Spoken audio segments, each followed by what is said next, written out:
You're welcome.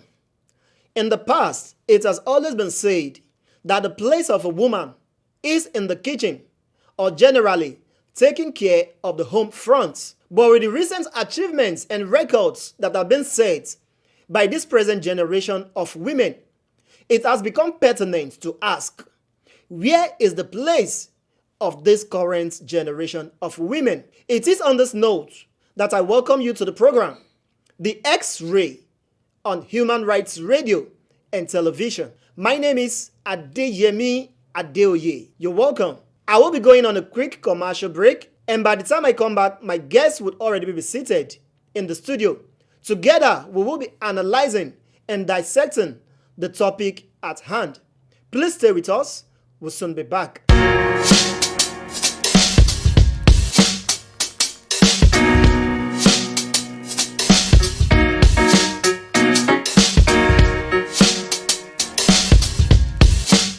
You're welcome back from that short commercial break. Like I told you earlier before we went on that break, I already have my guest seated. To my right is a veteran journalist and an advocate for women. Please join me as I welcome Miriam Mbaka. Thank you very much, sir.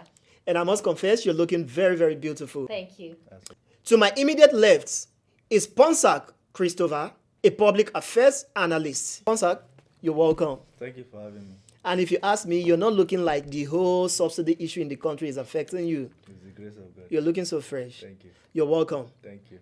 All right, guys. The topic at hand today is all about the women and their place in this present generation. Miriam Mbaka, let me start with you. In the past, it has always been said that the place of a woman is in the kitchen and generally taking care of the home front. As a woman in this present dispensation or generation, I would like to ask you, where do you think the place of this present generation of woman should be? Thank you very much for that wonderful question. Before I answer your question, I would like to mention a few words, an inspirational words for that matter, from one of our inspirational speakers by name Swami Vivekananda. And he said, the best thermometer for the progress of a nation is its treatment of its women. There is no chance for the progress of a nation without having these women or this women's life being improved. You see, the status of women in the society has been a grave discussion for all, ranging from the girl to women education, health and maternity health, talking about the place of women in the society, in her family, in politics, and lots more. You would believe that the status of women, that's the social norms that is being associated with women, has a lot of times deprived women of certain things. Now having the right to education, having some kind of rights in the family, having the right to own certain positions in the political strata, and so many things that are related to health. Yes, of course, back in those days, people thought that the position of a woman is just in the kitchen. But I tell you, it's not just in the kitchen. Now, the woman is the eyes of the world.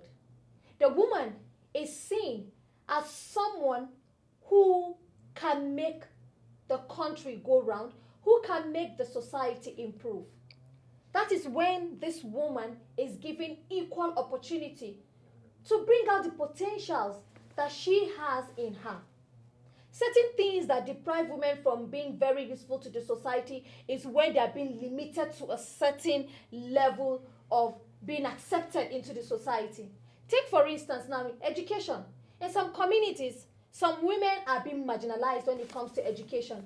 There are lots of women who are disadvantaged, not allowed to partake in education, just like the men go to school. Now, coming back to the aspect of politics, a lot of women who have the qualification to fit in a particular position are not given the chance, are not given that qualification based on reasons best known to them, or maybe probably they feel a woman is not supposed to be a man is not supposed to be controlled by a woman. But looking at her qualifications, she is qualified to own that position. She is qualified to be in that position. She is qualified to, improve the society, improve that particular position being given to her. Why is she not given that position? So these are some of the social ills that makes women not able to be identified in the society. So I tell you this, the ideology of a woman's strength being in the kitchen, no, it won't happen in modern day Nigeria, because now women's voices are being heard.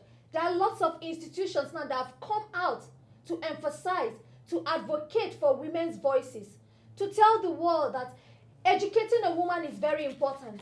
If you educate a man, just like they say, you just educate one person.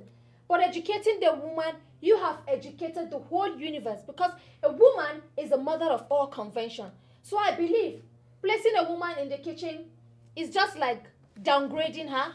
It's just like underestimating her capabilities and what she can provide to the society, what she can deliver to the society. Thank you. All right, Miriam. Judging from what you said, what I was able to capture from it is our society, our culture, either in the both religion, somehow makes it difficult for women to attain the peak of whatever career they have ventured into. Now, Ponsak, let me take it to you. You heard what Miriam Baka said concerning the restrictions that are hindering women from attaining the peak of whatever career that they have chosen.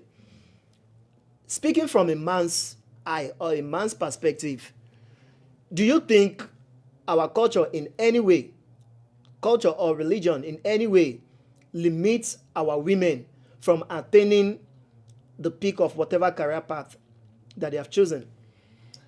Okay, thank you, Yemi, for this question. I listened to Mariam speak, and I agree with most of the things she said about women. Now, let me make this statement. I feel every society out there, like Nigeria, for instance, where a society is, as a nation, as a community, as a system, has a lot to do with the utilization of women in either politics, economy, and every aspect of the society. The level at which any society can go depends on how that society, as case may be, utilize their women, because women are also part of the human capital. Now, there are exceptional women throughout history that have done a lot of, that have contributed a lot to any society, and you look at there are a lot of examples, just like we were talking the other day about Queen Amina of Zaria. You look at our own Ngozi Okonjo-Iweala. Yeah. Now, these are women that have set example in terms of leadership, in terms of their contribution to the polity, the economy, and the whole well-being of the society. We must be able to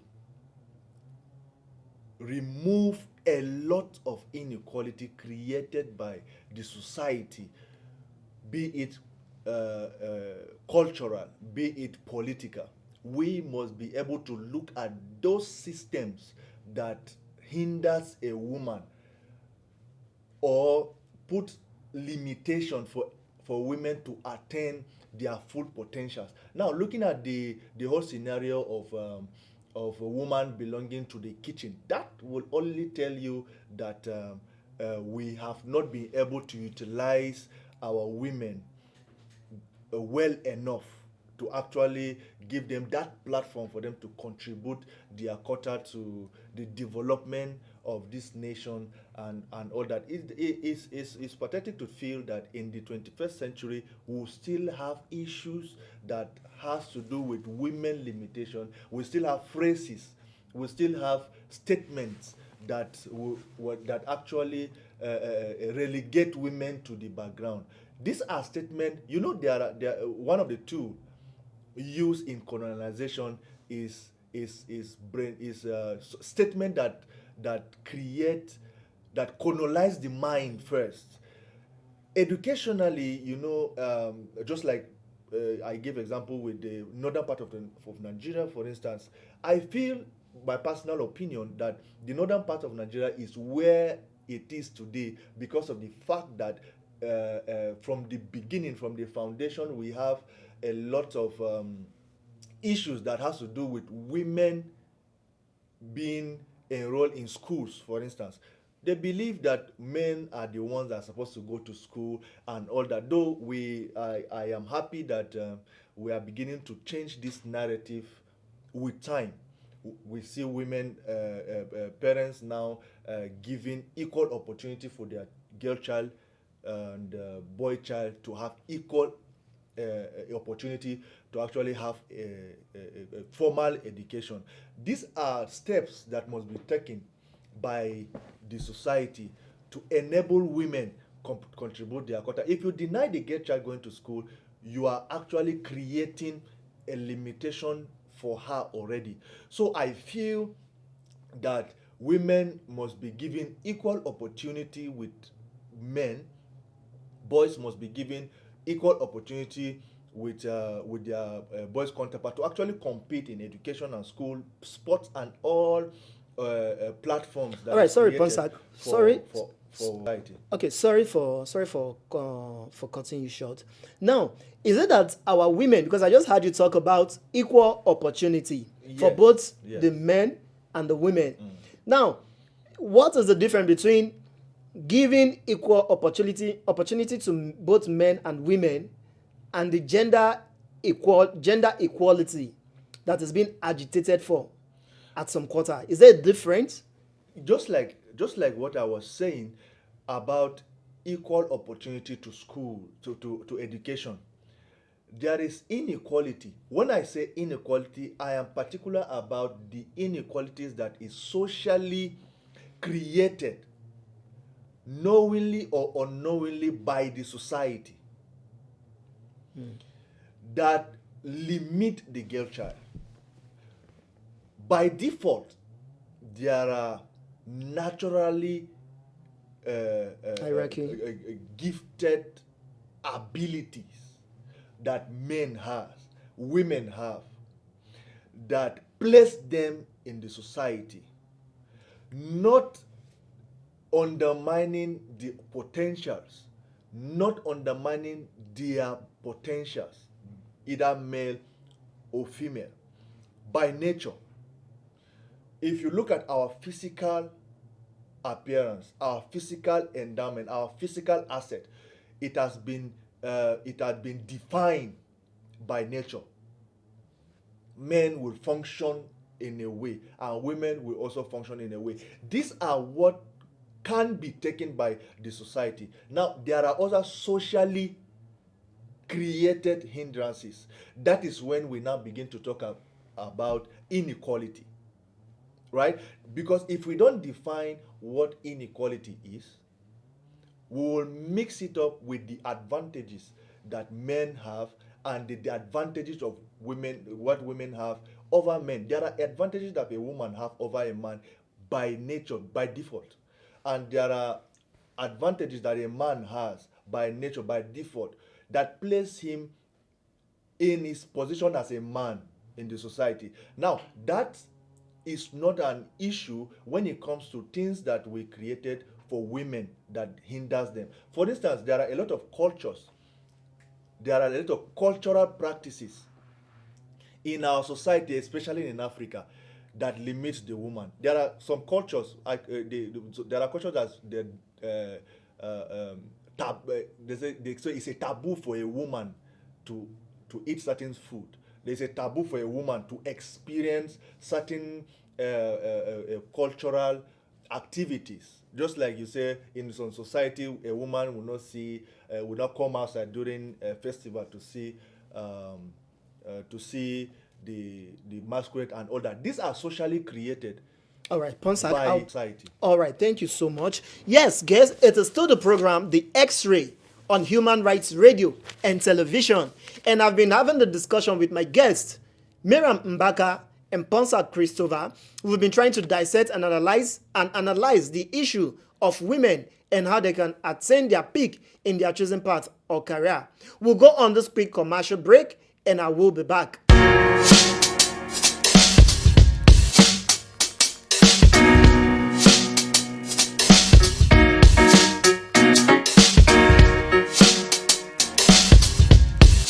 All right, viewers, you're welcome back from that short commercial break that we just went to. Now, before we went on the break, we listened to both Miriam Mbaka and Ponsa Christopher. And one thing I was able to draw from what the both of you said is the society or the culture or religion has not made it any easy for women to attain the peak of whatever career path that they have chosen.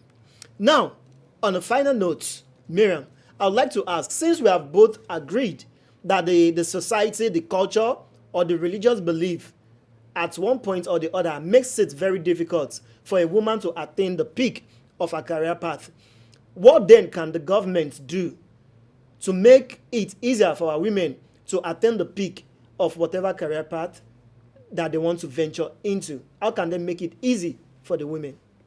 Well, since 2003, there has been an advocacy by the African Union on human rights and the rights of women in general. And some of those things that were highlighted or drawn out was the legal framework whereby women also have equal right to come out and participate in politics. And also talking about the gender-based violence, women also should be respected, women should have a fair hearing, and women should also have a say. And then talking about the social and economic status of women in the society, that advocacy has always talked about promoting the social and economic status of women in the society, whereby women too should come out and be voted for. Women should come out and advocate for other women's rights. Women should be given certain positions in government, where there are hierarchy of positions. Women should also have a place there. Now, talking about the maternity health, yes, this has been a thing of concern for lots of women. Most women go to the hospital, and having access to quality healthcare services is something that is not really strong enough. So we also emphasize that based on the quality healthcare services, women should also have that right. Women should be given that preferences. Women should be given that opportunity, because we have a lot of maternity mortality rate in Nigeria, which is very, very abnormal. With the way the country is moving with civilization and modernization, we are not supposed to be having a lot of maternal mortality rates. But this is common. This keeps them coming up, which I think that awareness has not really been made to women. Now, don't forget, most of these women that give birth are the ones in the rural areas. Has there been any advocacy to enlighten these women on maternal health and sexual reproductive health? Now, what incentives have these women been given by the government to ensure that the healthcare services they get are, quality healthcare services and they are being heard? Now, talking about the girls who go to school, what incentives have you given to these girls to ensure that they don't delay school, they don't stop school, like the parts that in some other countries they distribute to students, the female students, when they are in school? So all that should be put in consideration. Then coming back to the aspect of positions, we see a lot of times whereby women, a man and a woman will be contesting for a particular position, and that position will be given to a man, despite the fact that the position has been earned by the woman. But looking at the aspect of segregation, she being a woman, and then this cultural aspect of women are not supposed to control the men, and men are not supposed to be controlled by women, the position will be given to the man based on the knowledge that people know that this man is incapacitated to take care of that position, to deliver, but she is the one who is able to deliver. So I think we should all put that in place. We should call all the NGOs, call institutions, call governments, even individuals, both male and female, to advocate for equal hearing of the females too. Let the women have their own voices just like the men have their voices too. Let them be heard. Let them have equal positions in the society. All right. I know that there are certain times that religion, we have different religious Beliefs. doctrines when it comes to having the power Genders. hierarchy, when it comes to gender. But then, even the religion has stated the roles that women are supposed to play, has stated some of the rights of women, which I think up till now we have not met with those doctrines. So it is very, very pertinent for us to also look at the voice of women, because I believe that when women are being given equal opportunity just like the men, they are even going to perform better than what is expected in the society. All right, they are going to perform better when given equal opportunity. That is the view of my guest, Miriam Mbaka. Now to you, Ponsak, on a final note. Speaking from a man's eyes, a man's perspective, Yeah. we agreed earlier that we've not been very fair with our women in terms of making it easy for them to attain their peak in their chosen path. What advice do you have as a man, for other men out there, how to make it easier for our women to get to the peak of whatever path they've chosen in life? Yes, thank you for that question. Finally, I just want to say, because of our time, there are a lot of things that we must discuss when it comes to this inequality between man and woman, the man and a woman, a boy and a girl. Looking at what Mariam was saying about these opportunities that women don't have out there, it's true. It's the reality that there are, just like earlier, before the 20th century, a lot of women are seen as, if you want to apply for a job, they give you secretary, because of the way you look. They say a woman is supposed to be the one at the front desk and all that. These are socially created, like I earlier said. Now we must do away with this kind of stereotyping between a man and a woman for us to actually get the best out of a woman. If a woman can do the job of the managing director, for instance, give her the job, not because of whether she's a woman or a man or a woman. Now, again, there is responsibility of the society creating these inequalities. We must go back primarily to actually give